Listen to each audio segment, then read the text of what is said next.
Hey everyone, I am Satyendra Chandel from Namo studies. आज हम आपको मिलाने वाले हैं नमो की एक न्यू फैकल्टी से, जिनका नाम है मनी चौधरी।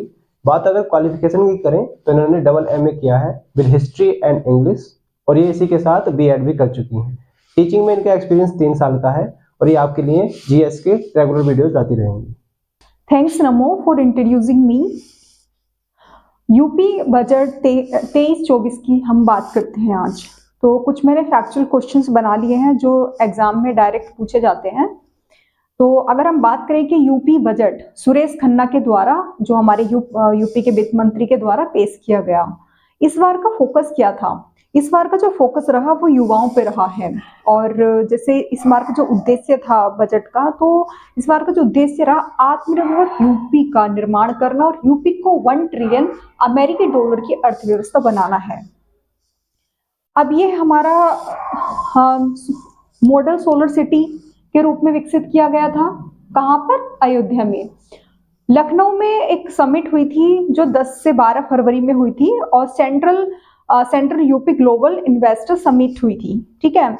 एंड G20 शहरों को कुछ चुना गया, और कुछ शहर हमारे यूपी के रहे हैं, जैसे लखनऊ है, आगरा, वाराणसी, ग्रेटर नोएडा।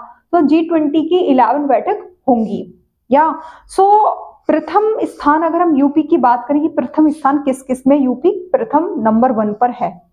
दुग्ध उत्पादन में, चीनी में, इथेनॉल की आपूर्ति में, और डीबीटी के माध्यम से कृषि आदानों पर कृषि की सब्सिडी का भुगतान करना। या अब हम वैक्सीनेशन की बात करेंगे। वैक्सीनेशन में कितना क्या हुआ था? तो वैक्सीनेशन में हमारा 3.9 जी से अधिक मतलब रहा है। जो यहाँ पे वैक्सीनेशन हुआ था, तो इतना करोड़ से अधिक रहा है। सॉरी, ये करोड़ लिखा है। ठीक है। तो ये इतना हमारा इतने करोड़ से अधिक ज्यादा वैक्सीनेशन लगी है यूपी में।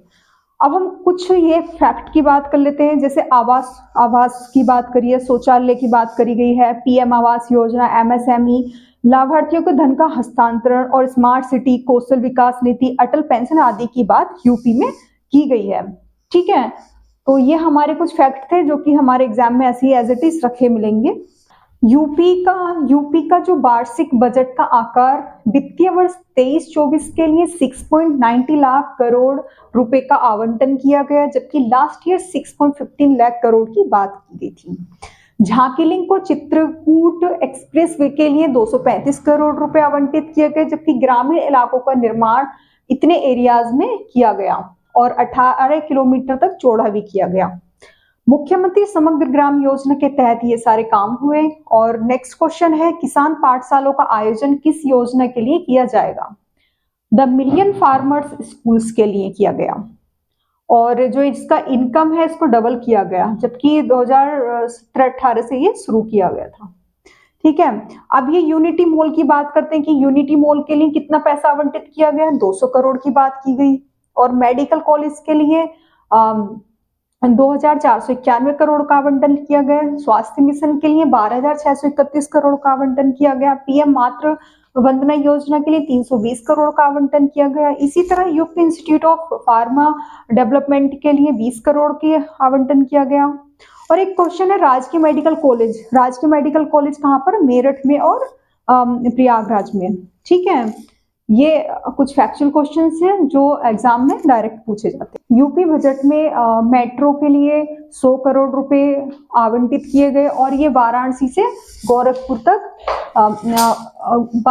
गोरखपुर तक मेट्रो चलाई जाएगी। ठीक है। एंड डिफेंस कॉरिडोर कहाँ स्थापित किया जा रहा है? बुंदेलखंड में, जिसके लिए धनराशि आवंटित की गई 550 करोड़।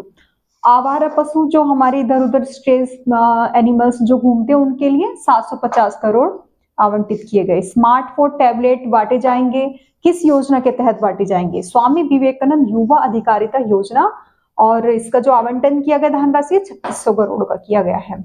और यही वाली सेम योजना सब में भी चलती है। या एंड नेक्स्ट है, मुख्यमंत्री जन आरोग्य योजना 100 करोड़ रुपए। और शुक्र तीर्थ धाम कहाँ स्थित है? ये मुजफ्फरनगर में है, और इसकी धनराशि 10 करोड़। जल जीवन मिशन है 25.350 की बात करोड़ की बात की गई है, जबकि लास्ट ईयर हमारी 500 करोड़ की बात की गई थी। ठीक है। और ग्रामीण पेयजल के लिए 2.26 करोड़ की बात की गई है।